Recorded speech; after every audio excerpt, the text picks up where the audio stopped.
नमस्कार। आप देख रहे हैं डेली बज इंडिया। इन दिनों बॉलीवुड तो है ही एक अलग, जो जिस पे हम चर्चा कर सकते हैं, लेकिन और भी देश में बहुत सारी चीजें चल रही हैं, कोरोना चल रहा है, लेकिन हॉट टॉपिक एक और है जो है वेब सीरीज, जिसपे हर आम जनता, हर आम आदमी जो चर्चा कर रहा है। वो एक के बाद जो एक वेब सीरीज रिलीज हो रही है, उसके बारे में हर जगह चर्चा हो रही है। और आज विद्या बालन की शेरनी रिलीज हुई है, और इसी बारे में हम चर्चा करेंगे वरिष्ठ पत्रकार अमिताभ श्रीवास्तव जी से। तो अमिताभ सर, बहुत बहुत स्वागत है आपका डेली बज इंडिया पर। तो आप बताइए कि जो विद्या बालन की शेरनी आज रिलीज हुई है, इसका ट्रेलर काफी लोगों को पसंद आया है, काफी बज बना हुआ था इस वेब सीरीज को लेकर भी। तो क्या ये फैमिली मैन को टक्कर दे सकती है? देखिए, फैमिली मैन की कहानी बिल्कुल अलग है हम्म। और शेरनी की कहानी बिल्कुल अलग है। हम्म। फैमिली मैन जो है वो एक सीक्रेट एजेंट की लाइफ पर बनी सीरीज़ है और वो 8, 9, 10 किस्तों की सीरीज़ है, 8-9 घंटे का उसका पूरा कंटेंट है।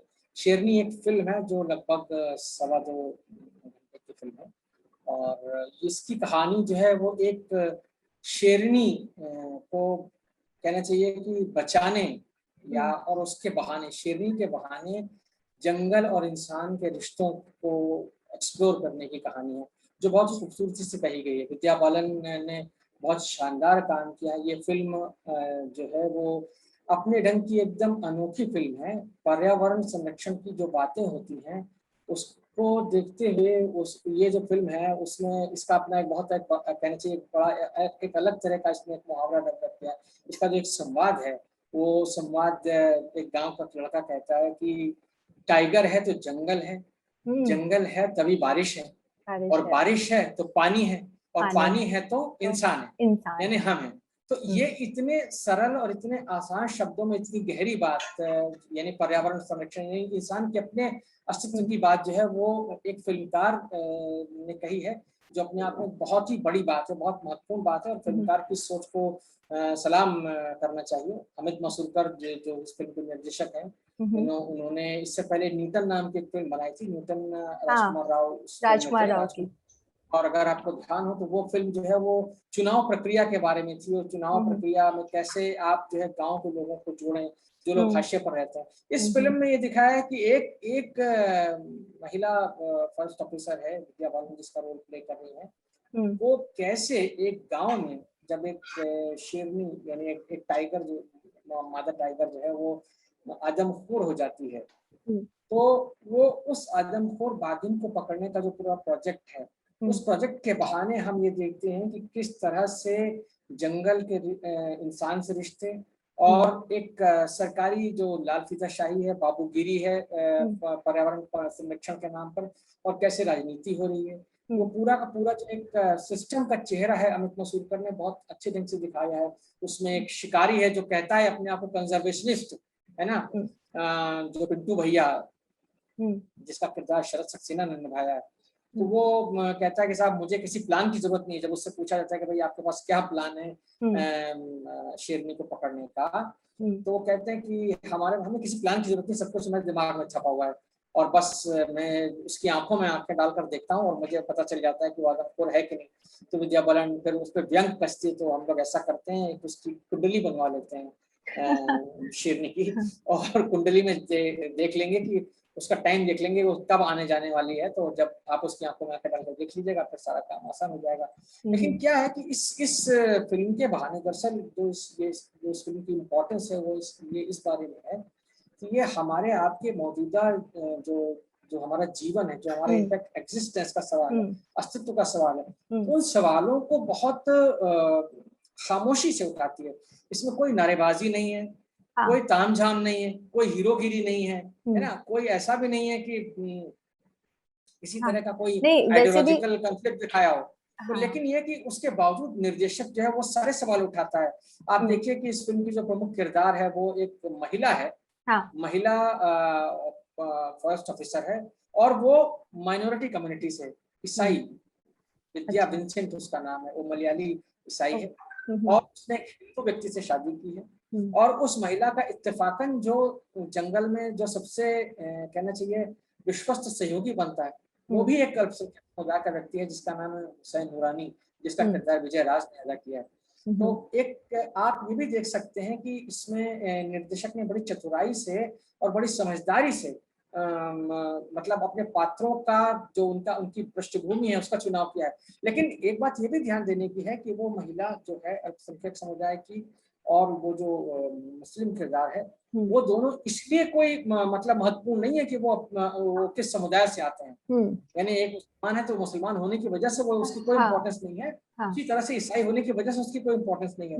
वो इसलिए इम्पोर्टेंट है क्योंकि उनकी सोच जो है जंगल को लेकर के, जानवर को लेकर के, यानी हुसैन नूरानी कहता है कि भाई जंगल इन पर डिपेंड करता है और ये जंगल पर डिपेंड करते हैं, तो दोनों का अस्तित्व एक दूसरे पर निर्भर है। ये चीज अगर हम लोगों को, यानी हम लोग खासतौर से जो हम शहरों में रहते हैं, जो हम शहरों से जंगल जाते हैं पिकनिक मनाने के लिए, सफारी के लिए जाते हैं, हम तो हमारे लिए ये सोचना ये ज्यादा जरूरी है कि हम जंगल को एक नए नजरिए से देखें। तो अमित मसूरकर की इस फिल्म की जो कहना चाहिए खास बात है, जो इसका पूरा एक इसकी सीख मैं कहूँगा, यानी इसमें जो सबक छिपा हुआ, जो इसमें लेसन है हमारे लिए, वो ये है कि हम जंगल को ज्यादा संवेदनशील होकर के जंगल को, जंगल से जुड़े लोगों को, यानी गांव के लोगों को भी हम जंगल अब बचे ही कहाँ है, बचे कहाँ है जंगल।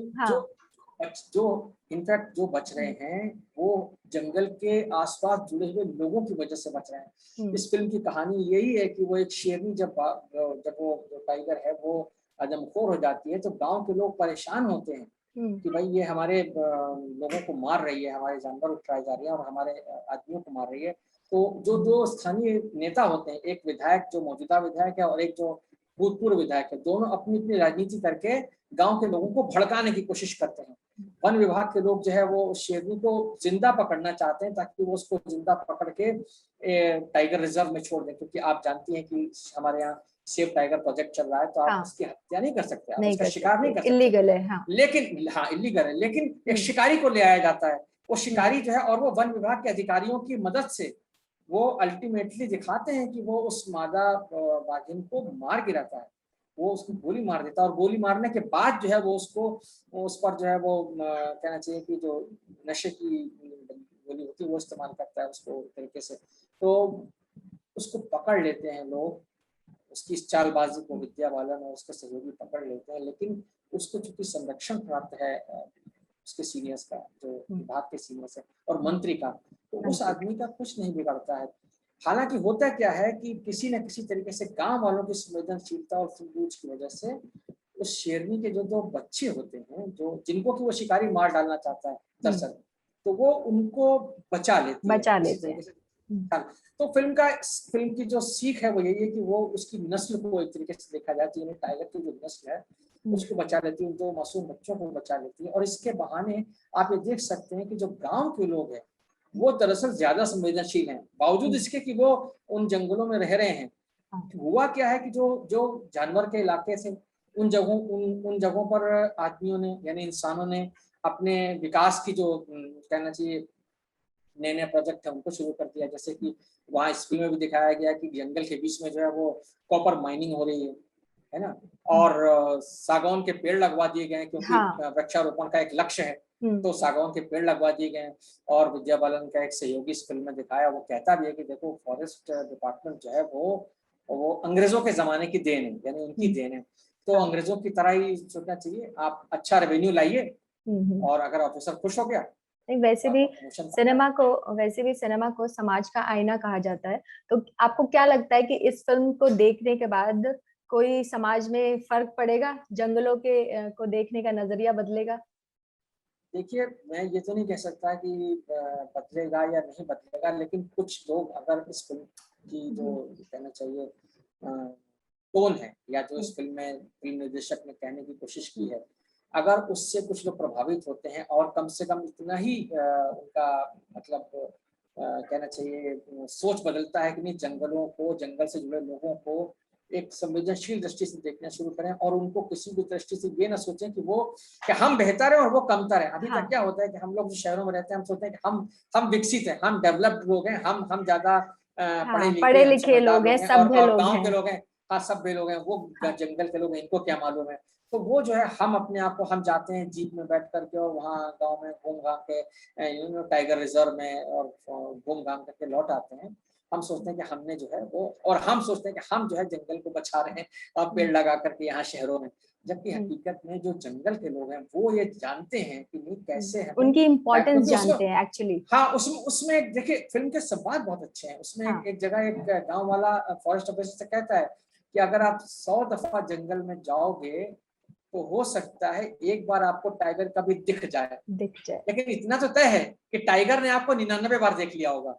हाँ, तो ये सही है। ये जो चीज, ये जो बात है, ये मतलब इसका ये है कि जंगल के लोग, जंगल के आसपास जो रहने वाले लोग हैं, जो वो अपने आसपास के पर्यावरण को, वन्य जीवों को ज्यादा बेहतर समझते हैं, पहचानते हैं, समझते, और उनके साथ कहना चाहिए उनका एक रिश्ता है, वो रिश्ता है। एम्पैथी का रिश्ता है, वो एक एम्पैथी का रिश्ता है, वो उनके साथ जीना जानते हैं, और इसीलिए वो खतरों के बावजूद वो ये नहीं चाहते हैं कि इनकी नस्ल को खत्म कर दिया जाए। जो कि शहर से आया हुआ शिकारी जो है वो बात समझ वो नहीं नहीं उसको लगता है समझता। कि नहीं, हाँ, हाँ उसको लगता है कि शहरी नहीं लोग इस शेरनी, बात को नहीं हाँ समझते हैं।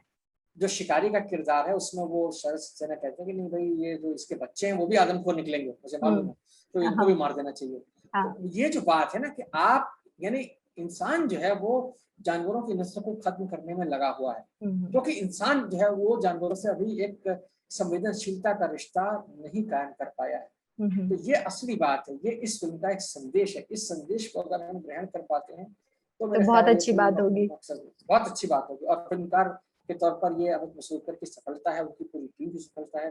विद्या हाँ, बालन ने बहुत अच्छा काम बहुत किया है, अच्छा काम किया। एक बहुत डिग्लैमराइज्ड रोल है उनका, लेकिन बहुत इतना रिस्ट्रेंट काम किया है, इतना उसमें कहीं भी कोई लाउडनेस नहीं है। बहुत जो उनका सारा गुस्सा है, यानी सिस्टम को लेकर के जो गुस्सा है उनका, अपनी नौकरी को लेकर फ्रस्ट्रेशन है, वो अपने पति से कहते हैं कि भाई 9 साल हो गए मुझे यहाँ काम करते हुए, प्रमोशन नहीं मिला है, और 6 साल बाद, 6 साल की डेस्क जॉब के बाद अब जो है फील्ड में पोस्टिंग मिली है। तो वहां पर भी जो है वो पुरुषों के बीच में अकेली महिला है। तो एक तरह से देखा जाए तो वो एक जेंडर बायस उसको भी झेल रही है कि वहाँ गांव के लोग जो हैं, जो उसके ऑफिसर्स हैं, वो भी सब मजाक उड़ाते हैं, उनको भी लगता है ये कैसी महिला है। जो उसके परिवार की महिलाएं आती हैं, उसकी सास और उसकी माँ, वो भी कहती तुम कैसे रहती हो, ना तुम कोई बिंदी है, ना तुम्हें गहना पहना हुआ है, ना तुम लिपस्टिक लगा रही हो, ऐसे कैसे जा रही हो मिलने, ये है वो। सब उसको तैयार करते हैं, कहते तुम अब तुम्हारे माँ बनने का टाइम आ गया, तुम बच्चा पैदा करो, तुम लोग वही करते हो। वो कहती नहीं हमें नहीं बनना है माँ। तो उसकी जो प्रायोरिटीज है बिल्कुल डिफरेंट है। लेकिन जो समाज की सोच है एक महिला को लेकर के, जो पारंपरिक सोच है, वो हाँ, वो उससे भी बनी लड़ रही हुई है। है वो उसी। उससे, हाँ वो महिला, मतलब विद्या का किरदार ऐसा दिखाया कि वो अपने परिवार की और समाज की पारंपरिक सोच से भी लड़ रही है, वन विभाग के अफसरों की जो सोच है, जो काम करने की शैली है, उससे भी लड़ रही है, और अपनी और पर्सनल जंगल लाइफ में में भी जूझ रही है। पर्सनल लाइफ में भी जूझ रही है। पति हाँ, कहता है कि भाई तुम सरकारी नौकरी मत छोड़ो, क्योंकि उसके अपने फायदे हैं, पर्क्स हैं, कम हाँ। से कम एक परमानेंट जॉब है। मेरी नौकरी का कोई ठिकाना नहीं, मेरा रिजल्ट खराब हुआ है, पता नहीं क्या हो क्या नहीं हो, टाइम बहुत खराब चल रहा है, तो तुम मत छोड़ो नौकरी। तो कुल मिलाकर के वो एक महिला है जो वो सब जगह उसका संघर्ष है, लेकिन उसके बावजूद जो है वो कहीं भी अपना बैलेंस नहीं खोती है। वो कहीं भी अपना बैलेंस नहीं खोती। एक ऑफिसर है जिसको कि वो अपना हीरो मानती थी, नीरज काबी ने वो प्ले किया है, नांगिया नाम के ऑफिसर का, वो उसको अपना हीरो मानती थी। लेकिन जब वो देखती है कि यही ऑफिसर है जिसने उस शिकारी को दोबारा बुला लिया मंत्री के कहने पर, और वो उसकी वजह से वो शेरनी मारी जाती है, तो वो उसको कहती है you are pathetic, you are वही पैथेटिक, हीरो उसके मुंह पर विलेन बन कहती है। जाता है। हाँ वही वो हीरो उसका वो मतलब विलेन उसकी बन उसकी जाता है नजर से उसकी उतर नजरों जाता में। है। तो वो हाँ। तो वो जो है वो अपने आप में बहुत इंपॉर्टेंट कहना चाहिए प्रस्थान बिंदु है फिल्म का।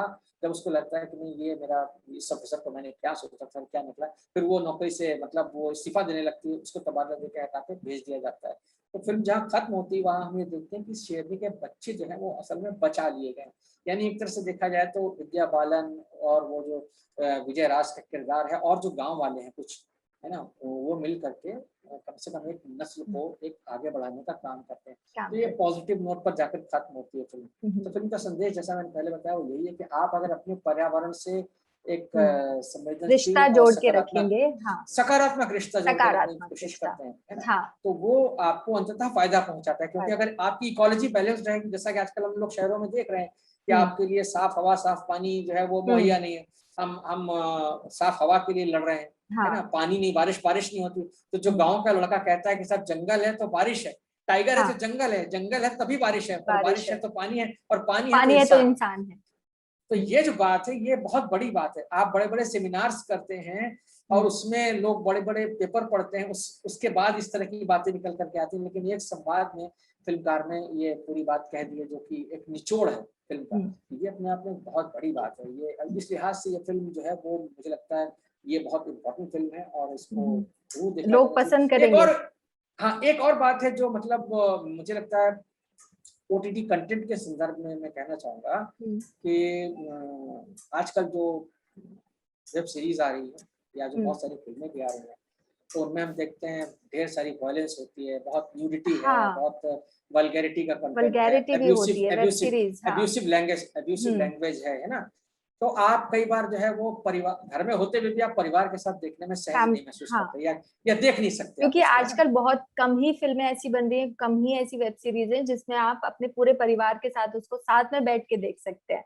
जी हाँ, अदरवाइज तो तो इस फिल्म की अच्छी बात यह है कि इसमें ऐसा कुछ भी नहीं है। आप इसको पूरे पारिवारिक वेब परिवार के साथ, सीरीज, पारिवारिक फिल्म कह सकते हैं इसको।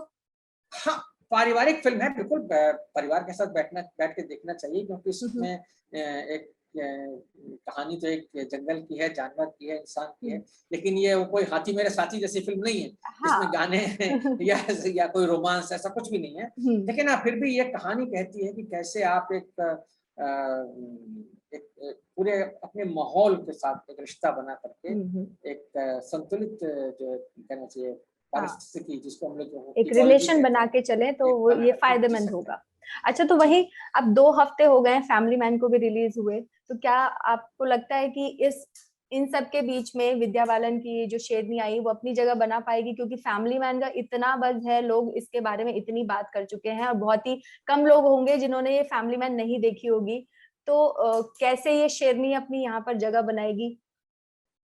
देखिए मुझे फैमिली लगता है मैन क्योंकि दोनों का, अभी भी चल रही है, फैमिली मैन अभी भी चल रही हाँ, है, अभी फैमिली भी मैन इसकी तो चर्चा चलेगी हो रही देखिए। है।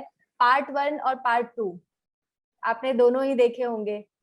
तो जी, वैसे तो पार्ट जो सेकंड इसका पार्ट आया है, लोग उससे कम रिलेट कर पा रहे हैं। शायद उसमें जो तमिल भाषा का जो प्रयोग हुआ है वो बहुत ज्यादा है, लोगों को उसमें रिलेट करने में, समझने में थोड़ी मुश्किल हो रही है।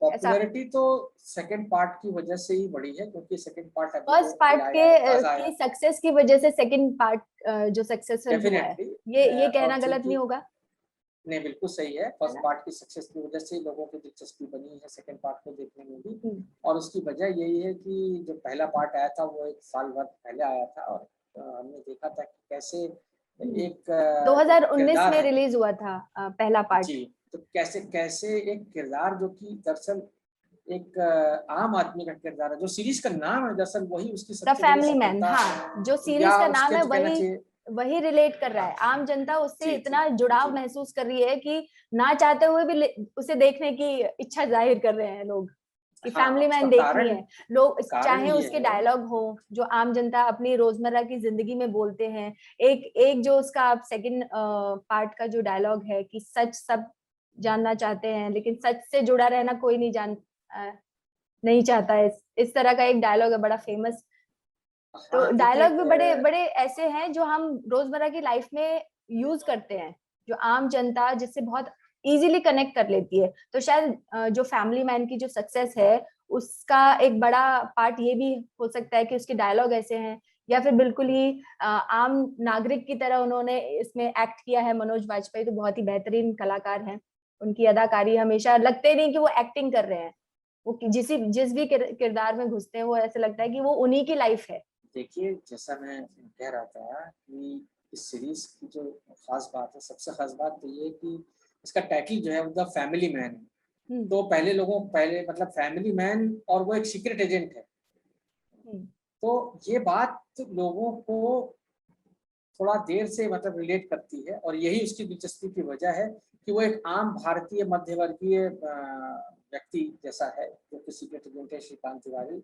उसका एक परिवार है, वो पत्नी है, 2 बच्चे हैं, है ना। और उसकी जो सारी चिंताएं हैं, जो उसकी कंसर्न्स हैं, वो सारी की सारी मिडिल क्लास के लोगों की तरह है कि उसका होम लोन जो है वो चुकता हो जाए, उसका एक घर हो जाए, उसके बच्चे ठीक से पढ़ जाएं। वो अपनी बच्चों को स्कूल छोड़ने जाता है, पत्नी के साथ उसका रिश्ता जो है वो तनावपूर्ण चल रहा है, वो जैसा कि आम मिडिल क्लास घरों में होता है। मियाँ बीवी की नोक-झोंक है, सब कुछ है। इस सब के बीच में लेकिन वो उसकी एक लाइफ है जो सीक्रेट एजेंट की लाइफ है, जिसके बारे में खुद उसके घर वाले जो है नहीं जानते। यानी बाहर की दुनिया के लिए वो हीरो है, अपने स्टाफ के लिए, अपनी टीम के लिए, जो उसकी टास्क की टीम है उसके लिए वो हीरो है, अपने बॉसेस के लिए वो हीरो है, लेकिन घर वालों की परिवार के नज़र में वो लिए एक लूज़र है, लूज़र है। लूजर है। बीवी की नज़र में लूज़र है।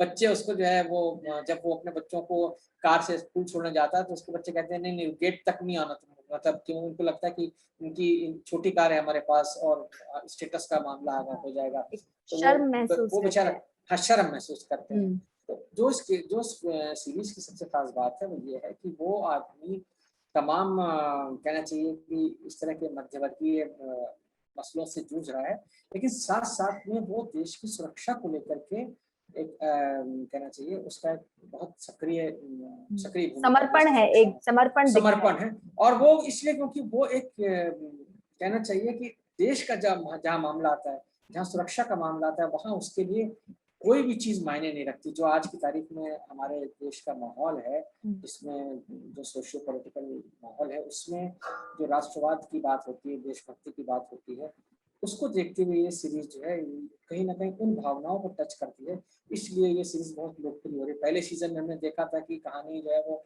कश्मीर, आईएसआईएस और मुंबई दिल्ली होते हुए उसमें गोमांस था, उसमें गोरक्षक थे, हुँ, उसमें जब दिल्ली में नर्व गैस का हमला था, बहुत सारी बातें थी और वहाँ वो कैसे एक आतंकवादी साजिश को नाकाम करते हैं, उसमें आईएसआई है, पाकिस्तान है। सेकंड सीरीज़ जो अभी जो चल रही है, जो बहुत पॉपुलर हो रही है, वहाँ हम देखते हैं कि अलग तमिल राज्य को लेकर के जो संघर्ष था, जो हमने देखा है कि एलटीटीई नाम का एक संगठन था, हमने राजनीति में भी देखा है हमारे यहाँ, उससे मिलते-जुलते एक संगठन की यहाँ पर उन्होंने कल्पना की है, उसका लीडर है जिसका नाम भास्करन है, जो कि दरअसल प्रभाकरन से मिलता-जुलता किरदार है ना?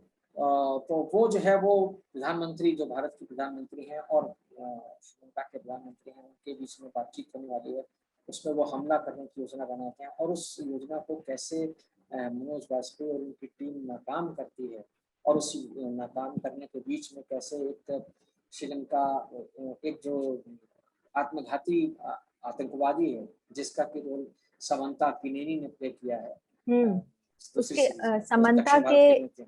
हाँ, तो समानता के उनका जो किरदार किरदार की है, भी हाँ, हाँ, हाँ, काफ़ी उनका जो चर्चा हो रही किरदार है। है बिल्कुल, बिल्कुल उन्होंने बहुत राजी का अपना जो किरदार। किरदार है उनका, हुँ, राजी का जो किरदार है हुँ, उसमें उन्होंने बहुत शानदार काम किया है। देखिए क्या है कि हमें ये देखना चाहिए कि जो सीक्रेट सर्विस एजेंट वाला जो किरदार है, हिंदुस्तान में खास तौर से, वो उसका जो कहना चाहिए कैरेक्टराइज़ेशन है उसमें पिछले कुछ सालों में चेंजेज़ आए हैं।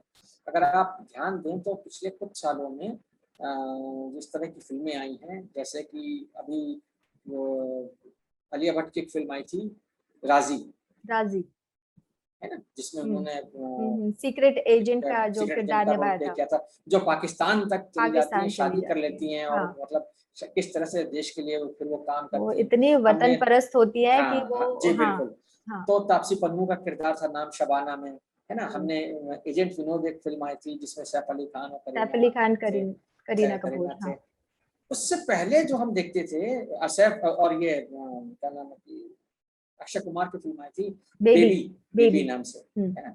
तो वो जो एक सीक्रेट एजेंट का किरदार है उसमें कहीं न कहीं धीरे-धीरे एक हुँ, चेंज आया है उसको उसकी राइटिंग को लेकर, उसकी स्क्रिप्टिंग को लेकर के हुँ, और उसके इर्द-गिर्द जो पूरा माहौल है उसको कहना चाहिए माहौल बनाने में। पहले हम देखते थे फ़िल्मों में जो हमारे यहाँ किरदार होता था, जो जितेंद्र ने फ़र्ज़ नाम की एक फ़िल्म आई थी, जो उसमें उन्होंने अदा किया था जिसका गाना आज भी बहुत मशहूर है, मस्त बहारों का हुँ, जो चाहे यार करो, वो मोहम्मद रफ़ी का गाया हुआ गाना है। और बाद में हमने देखा कि वो महेंद्र संधू नाम के एक एक्टर थे जिनके खाते में एक फ़िल्म दर्ज है जिसका नाम है एजेंट विनोद।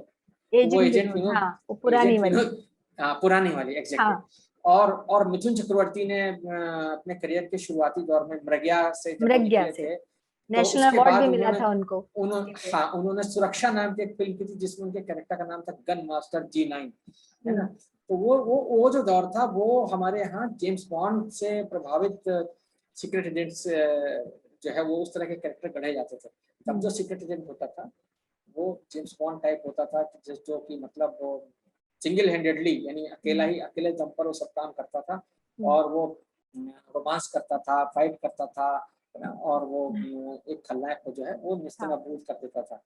अब जो है पिछले कुछ सालों में वन ये मैन आर्मी राइटिंग, हुआ करता था।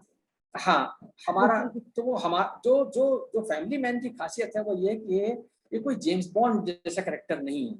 ये एक आम आदमी है। एक आम आदमी है। हाँ, वो अपने घर में बच्चों को मतलब उनके लिए आइसक्रीम है, उनको उनको पास्ता जो एक बनाना है, मिडिल क्लास पिज्जा आदमी खिलाना है। करता है वो हाँ, सारे काम। हाँ। उसके बच्चे उसको जो है वो कोई आईफोन के लिए कभी ब्लैकमेल कर रहा है, कभी उसको कोई चीज चाहिए, कभी कोई चीज चाहिए। और वो बच्चे इस बात से, बेटी खास तौर से जो कि बड़ी हो रही है, वो इस बात से भी नाराज रहती है कि माँ बाप बीच में झगड़ा चल रहा है, तो कहती है कि आप लोग डाइवोर्स होने वाले होगा।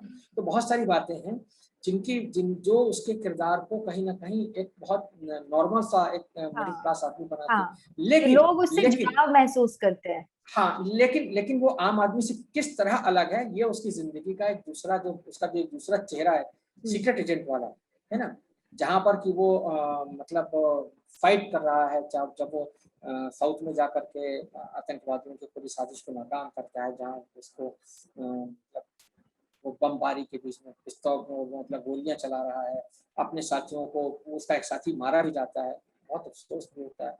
तो ये जो चीजें हैं ये उसको विशिष्ट बनाती है। जैसा मैंने पहले भी कहा कि उसका जो हीरोइज्म है वो इस बात में है कि वो एक कॉमन मैन जैसे दिखते हुए भी वो अपने देश के लिए अपनी जान कुर्बान करने के लिए या किसी भी कोई भी खतरा उठाने से पीछे नहीं हटता। तो ये उसकी जो खासियत है वही उस कैरेक्टर को विशिष्ट बनाती है, और यही वजह है कि लोग उस कैरेक्टर से इतना रिलेट कर पा रहे हैं। हालांकि एक बात ये भी है कि जो ये दूसरी सीजन चल रहा है उसका, उसको लेकर के तमिलनाडु में उसका विरोध भी बहुत हो रहा है।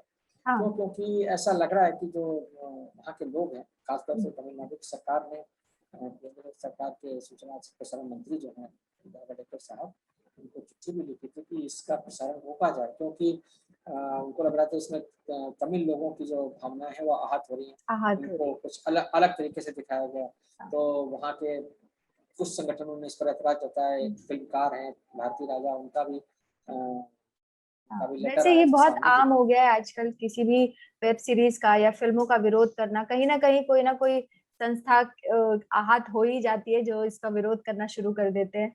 अभी जैसे कुछ टाइम पहले इसमें जो राजी का किरदार जिन्होंने निभाया समांथा ने, उनके कलर को लेकर भी सोशल मीडिया पर काफी ट्रोलिंग हुई थी कि उनको उनके कलर को इस तरह से क्यों दिखाया गया। हाँ, वो जाहिर बात है। हालांकि अब जाहिर बात इसलिए क्योंकि देखिए समंता जो है उनका अपना एक ग्लैमरस हाँ, वो पर्सनैलिटी है। हमेशा वो ग्लैमरस लुक तमिलनाडु में ही नजर आई साउथ हैं साउथ की फिल्मों में। फिल्मों में जब आती और वहां पर वो एक बहुत हिट स्टार है, तो लोगों को लगा कि उनका जो पूरा ग्लैमर था हाँ, वो वो उसको छुपा खत्म दिया कर है उसको, छुपा दिया। छुपा दिया लेकिन है। वो मुझे लगता है रोल के लिहाज से बहुत जरूरी था, क्योंकि उनको एक बिल्कुल ही ऐसा किरदार मिला है जो दरअसल बदले की भावना से सुलग रहा है। हाँ। उसकी जिंदगी का मकसद ही यही है कि उसको बदला लेना है। हाँ। तो इसलिए उसकी नजर में बाकी कोई चीज नहीं है। वो मतलब हालांकि वो छोटे मोटे समझौते करती है, लेकिन वो उन समझौतों को लेकर के भी जो है वो कहीं ना कहीं आलोचना की जा रही है। लेकिन फिर भी कहीं ना कहीं ये जरूर है कि वो उसका किरदार ऐसा किरदार है जिसकी जिंदगी का सिर्फ और सिर्फ ये मकसद है कि वो जो उसकी पूरी जो कहना चाहिए कौम है, या जो उसका पूरा समुदाय है, उस समुदाय के साथ में जो अत्याचार हुए हैं उन अत्याचारों का बदला लेना है। तो वो उसी उसकी जिंदगी का मकसद यही है। आखिर तक वो उसी कहना चाहिए मकसद में लगी रहती है। हालांकि जो हिंदुस्तानी सीक्रेट टीम है, मनोज वाजपेयी जिसको लीड करते हैं, वो अल्टीमेटली उस साजिश को नाकाम करती है। तो ये इस सीरीज में जो द फैमिली मैन है उसमें जो कन्फ्रंटेशन दिखाया है वो भी दरअसल उसकी लोकप्रियता का एक बहुत बड़ा कारण है। और अब जो हमको ये सीरीज खत्म होते होते एक तरीके से देखा जाए तो फैमिली मैन सीजन 3 की झलक दे दी गई है कि वो नॉर्थ ईस्ट की तरफ मुड़ रही है कहानी। हाँ। और शायद अब जो है वो कहानी पाकिस्तान से होते हुए अब वो चाइना की तरफ जाएगी, चाइना की तरफ पहुंच जाएगी। कहीं ना कहीं खलनायकी का जो दौर है वो तो फैमिली मैन के हाथों में सीजन आने वाला 3 का इंतजार लोगों को जरूर रहेगा। और जिस तरह से इसको इतनी कामयाबी मिली है तो लगता भी है कि फैमिली मैन का सीजन 3 जल्द ही आएगा। जी बिल्कुल। देखिए जल्दी तो क्या, मेरे ख्याल में जो मनोज वाजपेयी के इंटरव्यूज कुछ आए हैं उसके हिसाब से तो ऐसा लगता है कि लगभग 1.5-2 साल का समय लग सकता है इसमें, क्योंकि हाँ। काम चल रहा है। लेकिन ये कि अब लॉकडाउन वगैरह अभी खत्म हुआ है तो उसके बाद वो शायद लोकेशन हंटिंग करेंगे, फिर शूटिंग पर जाएंगे, तो इस सब में समय लगता है। तो आते आते कम से कम 1.5-2 साल लग सकते हैं, ऐसा अंदेशा है, जहाँ तक अभी। जी जी। तो अमिताभ जी, आपकी बातों से जो लोग शेरनी जिन्होंने अभी तक नहीं देखी है, क्योंकि आज ही रिलीज हुई है, बहुत ही कम लोगों ने अभी तक देखी होगी, तो उनको काफी मदद मिलेगी कि वो शेरनी देखें या नहीं देखें। और जिन लोगों ने अभी तक फैमिली मैन 2 भी नहीं देखी है, उन लोगों को भी आपकी बातों से इस चीज के लिए मदद जरूर मिलेगी कि वो फैमिली मैन भी जरूर देखें, सेकेंड पार्ट, इसका जो सेकेंड सीजन आया है। और शेरनी के बारे में जैसे आपने बताया कि पर्यावरण को लेकर वो काफी, तो हम उम्मीद करते हैं कि इस फिल्म को देखने के बाद लोग अपने आसपास हरियाली का ध्यान रखेंगे। जंगलों तक तो जाने का बहुत ही दूर वो होता है कि जंगलों तक तो बहुत ही कोई कोई जाता है जो वहां पर लोग रहते हैं, देखिए लेकिन देखिए क्या है कि जब भी कोई अच्छी फिल्म या अच्छा इस तरह का भी मनोरंजन कंटेंट बनता है, वो कुछ भी हो, चाहे वो वेब सीरीज हो या सिनेमा हो या नाटक हो या कहानी उपन्यास, कुछ भी हो जो आपको आपका कहना चाहिए कि आपको प्रसन्न करता है, आपको खुश करता है ना। तो उसका एक मकसद ये भी होता है, जो कलाकार, जो उसके निर्माता होते हैं, उनका एक मकसद ये होता है कहीं ना कहीं वो आपको सेंसिटाइज भी करे, वो आपको एक बेहतर इंसान बनाए। तो अच्छा सिनेमा और अच्छी मनोरंजन की कथा वस्तु जो भी होती है, वो कोई फिल्म हो या वेब सीरीज हो, वो आपको एक एक अच्छा संवेदनशील इंसान बनने में मदद करती है। बिल्कुल तो बिल्कुल। शेरनी का कम से कम जो मकसद है वो यही है, मुझे जो समझ में आया। और जैसा मैंने कहा कि जो उसका संवाद है कि टाइगर है तो जंगल है, जंगल है तो बारिश है, बारिश है तो पानी है, बारिश है तो और पानी, और पानी है तो इंसान। पानी है तो इंसान है। तो हाँ, ये जो बात है ये बहुत इंपॉर्टेंट है। अगर बहुत बड़ी ये बात मैसेज है। हम समझ जाएं, ये हम समझ जाएं और इसके हम्म, हिसाब से हम अपना व्यवहार बदल लेंगे, यानी हम पानी को नष्ट ना करें, हम अपने आसपास की जो इकोलॉजी है उसको नष्ट ना करें, हाँ। हम पेड़ पौधों को नष्ट ना करें, हम्म, है ना। हम जानवरों को के साथ अच्छा व्यवहार करें, जो हमारे इर्द गिर्द के जानवर इर्द हैं, गिर्द, हाँ। हम खामखा उनसे छेड़छाड़ ना करें। तो ये जो बातें हैं, ये सब अगर हम इतना भी समझ जाते हैं तो कम कहीं ना कहीं हम एक बेहतर संवेदनशील इंसान बनते हैं और अपने आसपास की जो पूरा पर्यावरण है उससे जुड़ते हैं। तो फिल्म का उद्देश्य मतलब फिल्म अगर इतना कर पाती है आपके जीवन में, तो उसका उद्देश्य सफल है, मैं मानूंगा। और फिल्मकार को भी इससे संतोष होगा, निश्चित तौर पर। सही बात है। आपने इतने अच्छे अच्छे विचार हमारे साथ शेयर किए, इसके लिए बहुत बहुत धन्यवाद अमिताभ सर। और हमारे साथ डेली बज इंडिया के साथ जुड़ने के लिए आपका बहुत बहुत धन्यवाद।